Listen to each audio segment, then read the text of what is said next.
বাংলা পরীক্ষা আশা করি খুব সুন্দর দিয়েছ।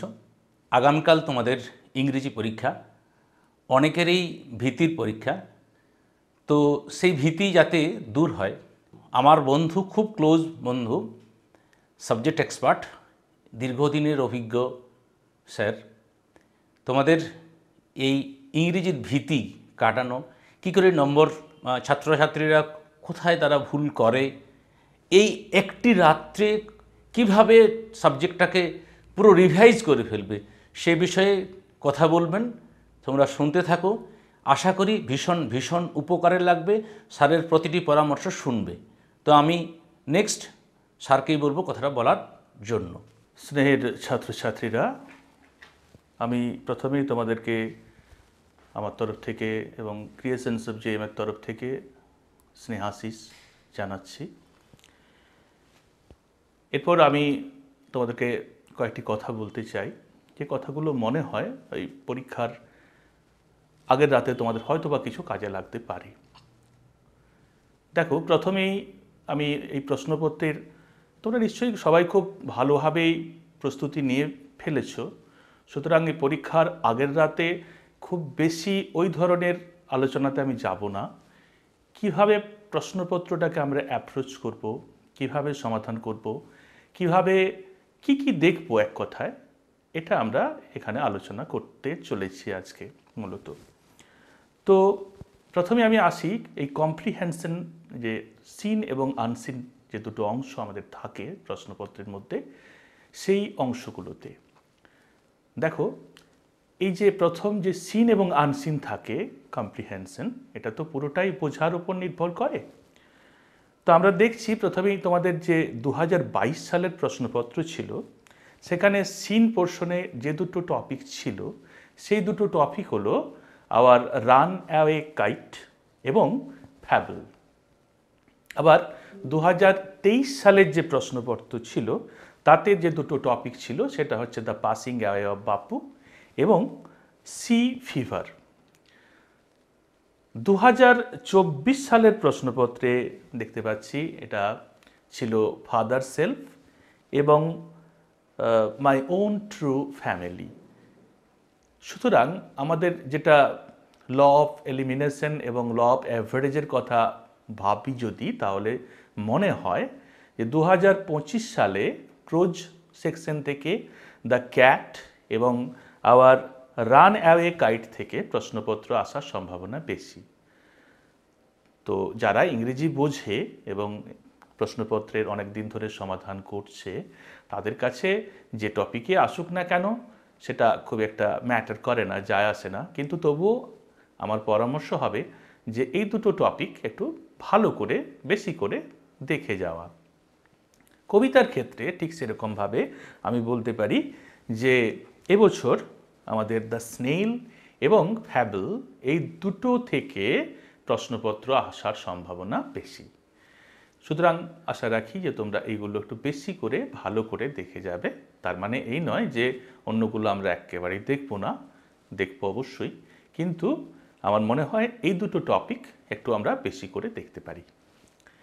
এরপর আমি এই প্রসঙ্গে আসি যে কম্প্রিহেনশন পার্টটা আমরা কিভাবে সমাধান করব। দেখো, সিন বা আনসিন পার্ট, এটা তো পুরোটাই বোঝার উপর নির্ভর করে। সুতরাং আমাদেরকে ভালো করে টেক্সটটা পড়তে হবে। টেক্সটটা তো দেওয়াই থাকে, তো ভালো করে টেক্সটটা পড়তে হবে এবং পড়ার পর যেটা বুঝলাম সেই অনুযায়ী প্রশ্নের সমাধান করতে হবে। সেন্টেন্স কমপ্লিশনের ক্ষেত্রে আমরা একটা জেনারেল টেন্ডেন্সি লক্ষ্য করি, এই ছেলেমেয়েরা অনেক অনেক জায়গা থেকে, অনেকটা জায়গা জুড়ে তোলে প্রশ্নপত্র থেকে। ব্যাপারটা কিন্তু তা নয়। তুমি বোঝার চেষ্টা করো যে কোন জায়গাটা থেকে তোমাকে প্রশ্নটা করা হচ্ছে এবং যেই জায়গা থেকে প্রশ্নটা করা হচ্ছে সেই রেলিভেন্ট পোর্শনটুকু তুলে দেওয়ার চেষ্টা করো, তাহলেই হবে।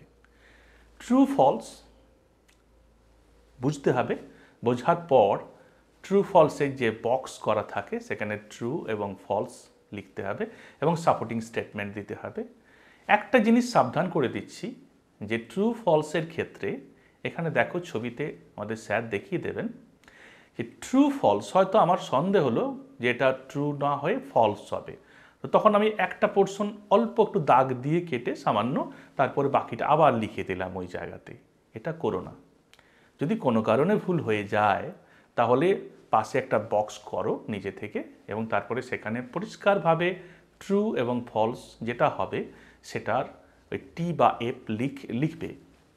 টি বা এফের ওই যে দাগগুলো, এগুলো যেন দুটোই আছে এরকম যেন মনে না হয়, পরীক্ষকের মনে এই ধরনের কোনো সন্দেহ যেন না আসে যে এটা আসলে টি নাকি এফ। তো এটা আমাদেরকে এনশিওর করতে হবে। এরপর আমি তোমাদের যেটা পরবর্তী যে জায়গাটাতে বলতে চাইছি সেটা হচ্ছে আনসিনের প্রশ্ন। দেখো, আনসিনটা বুঝতে হবে, বুঝে বারংবার পড়বে। যদি প্রথমে বুঝতে নাও পারো, দেখবে বারংবার পড়লে এবং ওই নিউ ওয়ার্ডস যেগুলো তার যে মানে সেটা যদি গেস করার চেষ্টা করো, তাহলে দেখবে মোটামুটি মানেটা অনেকটাই অর্থবহ হচ্ছে তোমার কাছে ব্যাপারটা, ওই প্যাসেজটা, এবং তারপর তোমরা উত্তর করার চেষ্টা করবে। ওখানে কিছু এমসিকিউ থাকে, 6টা এমসিকিউ, এবং তারপর 3টে ট্রু ফলস থাকে, এবং 4টে 2 নম্বরের প্রশ্ন থাকে। 2 নম্বরের প্রশ্নগুলো আবার এক ভাগ করা থাকতে পারে। যেরকমভাবে প্রশ্নগুলো থাকবে শুধু সেই রেলিভেন্ট অংশটাই লেখার চেষ্টা করবে। মানে এটা বুঝবে যে 2 নম্বরের প্রশ্ন হলো যে অনেক লিখতে হবে এরকম কিন্তু কোনো ব্যাপার নেই, খুব অল্প লিখলেই চলে। গ্রামার পোর্শন এবং যেটা ভোকাবুলারি পোর্শন আমাদের আছে ইংরেজিতে, সেখানে ভোকাবুলারি এবং গ্রামার এই জায়গা দুটোতে গ্রামারের প্রথমেই থাকে আমাদের ভার্ব ফর্মস প্রপার, তারপর আর্টিকেলস এবং প্রিপোজিশনস, এবং তারপর থাকে do as directed. Do as ডাইরেক্টেডে সাধারণত দেখা যায় একটা ভয়েস চেঞ্জ এবং একটা ন্যারেশন চেঞ্জ, এটা কমন থাকে, এবং এরপর যেটা একটা থাকে সেটা অনেক কিছুর মধ্যে থেকে থাকতে পারে, বিভিন্ন ধরনের যে পরিবর্তন করা হয় বাক্যের, সেরকম যে কোনো কিছুই থাকতে পারে। তারপর থাকে 3টে গ্রুপ ভার্ব। তো এই গ্রুপ ভার্ব যেগুলো, সেইগুলো করার ক্ষেত্রে তোমাদেরকে একটু সাবধানতা অবলম্বন করতে হবে। এই কারণে বলছি কেন সাবধানতা অবলম্বন করা প্রয়োজন, যে ধরো একটা গ্রুপ ভার্ব দেওয়া আছে, তার উত্তর হচ্ছে ডু অ্যাওয়ে উইথ। তো ডু অ্যাওয়ে উইথ, এটা ছেলেরা অনেক সময় উত্তরটা হয়তো বা হবে ডান অ্যাওয়ে উইথ, কিন্তু ছেলেরা ওই টেন্স ফর্মটা লক্ষ্য করে না, তারা ডু অ্যাওয়ে উইথ ওটাই লিখে দিয়ে চলে আসে। এতে করে কি হয়, হাফ নম্বর কাটা যায়। সুতরাং এই ব্যাপারে অত্যন্ত সাবধানতা অবলম্বন করতে হবে। আরেকটা জিনিস যেটা অনেক ভালো ছেলেকেও কনফিউজ করে, সেটা হচ্ছে ওয়ার্ড মিনিংস। এই ওয়ার্ড মিনিংস থাকে 4টে এবং প্রত্যেকটা 2 নম্বর করে, অর্থাৎ 8 নম্বর ওখানে দেওয়া থাকে এই ওয়ার্ড মিনিং থেকে। তো ওয়ার্ড মিনিংয়ের ক্ষেত্রে তোমাদেরকে প্যাসেজ থেকে অনুমান করতে হবে যে এটার অর্থটা কি হতে পারে, এটা তো বারংবার বলছি। কিন্তু একটা জিনিস তোমরা এখানে, আমি বলবো না যে তোমাদেরকে টি এর সঙ্গে টি মেলাও, টি এর সঙ্গে টি মেলাও, কিংবা আইএনজির সঙ্গে আইএনজি মেলাও, এরকম কোনো পরামর্শ আমি দেবো না। কিন্তু তোমাদেরকে একটা জিনিস তোমরা করতে পারো, সেটা হচ্ছে এই যে তোমাদের উচিত পার্টস অফ স্পিচটা লক্ষ্য করা। অর্থাৎ ওই যে অংশটা, মানে যে ওয়ার্ডটা দেওয়া আছে সেটা ভার্ব যদি হয়, তাহলে ওখানেও যে ওয়ার্ডটা তুমি খুঁজে বার করবে সেটা নিশ্চয়ই ভার্ব হবে। যদি অ্যাডজেক্টিভ হবে কিনা সেটা দেখতে হবে, অ্যাডভার্ব হবে কিনা সেটা দেখতে হবে, বা নাউন হবে কিনা সেটা দেখতে হবে। দেখা যায় একটা মোটামুটি সব ধরনের ওয়ার্ডের একটা কম্বিনেশন দেওয়া থাকে ওখানে, একটা হয়তো নাউন, একটা হয়তো বা ভার্ব, একটা হয়তো বা অ্যাডজেক্টিভ, এইরকম থাকে। সবগুলো থাকবে এরকম আমি বলছি না, কিন্তু এরকম একটা কম্বিনেশন থাকে। সুতরাং এটা তোমরা যদি লক্ষ্য করো তাহলে কিন্তু ওয়ার্ড মিনিংটা ভুল হওয়ার সম্ভাবনা কমে যায়।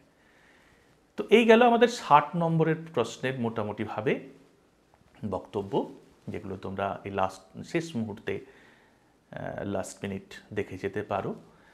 এরপর আমি রাইটিং সম্পর্কে 2-1 কথা বলি। দেখো, রাইটিং তো সারা বছর ধরে তোমরা প্র্যাকটিস করছো, ইংরেজি পড়ছো, সুতরাং আশা করি তোমরা এখানেও ভালো করবে।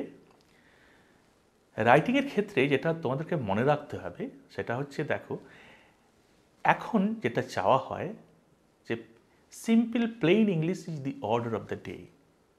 খুব বেশি দুর্দান্ত, খুব মানে অ্যাডজেক্টিভ খুব বেশি রকম থাকবে, খুব বড় বড় ওয়ার্ড থাকবে, এরকম কোনো ইংরেজি চাওয়া হয় না। খুব ছোট ছোট বাক্য এবং যে পয়েন্টসগুলো দেওয়া থাকে সেই পয়েন্টসের উপর ভিত্তি করে লেখা, এটাই হচ্ছে আমাদের আজকের যুগের ইংরেজি লেখার রীতি। সেভাবেই লেখো।